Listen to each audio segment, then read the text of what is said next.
বেসামরিক বিমান পরিবহন ও পর্যটন মন্ত্রী আফরোজা খানুম রিতা আজ ঢাকায় তার দপ্তরে জাপানের রাষ্ট্রদূত সাইদা শিনইচির সঙ্গে সাক্ষাৎ করেছেন। এ সময় তাদের মধ্যে বেসামরিক বিমান খাতে চলমান সহযোগিতা সহ পারস্পরিক স্বার্থ সংশ্লিষ্ট বিভিন্ন বিষয় নিয়ে আলোচনা হয়। মন্ত্রণালয়ের এক সংবাদ বিজ্ঞপ্তিতে জানানো হয়, বৈঠকে বেসামরিক বিমান পরিবহন ও পর্যটন প্রতিমন্ত্রী এম রশিদুজ্জামান মিল্লাতও উপস্থিত ছিলেন।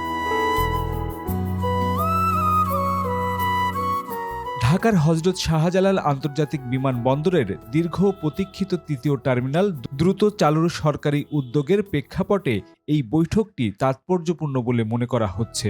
গত ২২ ফেব্রুয়ারি সচিবালয়ের মন্ত্রিপরিষদের সম্মেলন কক্ষে প্রধানমন্ত্রী তারেক রহমানের সভাপতিত্বে অনুষ্ঠিত এক সভায় সংশ্লিষ্ট কর্তৃপক্ষকে তৃতীয় টার্মিনাল দ্রুত পূর্ণাঙ্গভাবে চালুর নির্দেশ দেয়া হয়। বিমানবন্দরে যাত্রী ধারণ ক্ষমতা বৃদ্ধি এবং কার্যক্রমের দক্ষতা উন্নয়নের লক্ষ্যে এই নির্দেশনা দেয়া হয়।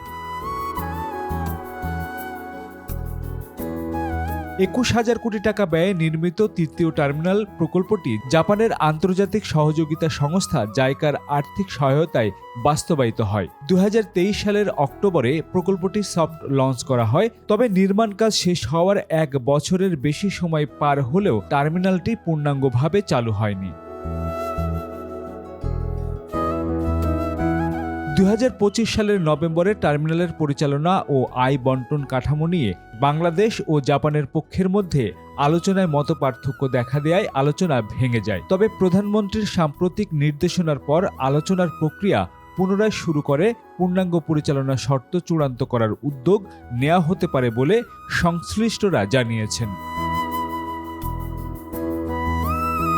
কর্তৃপক্ষ আশা করছে তৃতীয় টার্মিনাল চালু হলে ঢাকা বিমানবন্দরে দীর্ঘদিনের যাত্রী জট উল্লেখযোগ্যভাবে কমবে, যাত্রী ও কার্গো পরিবহন সক্ষমতা বাড়বে এবং বিমান খাতে বাংলাদেশ জাপান সহযোগিতা আরও জোরদার হবে।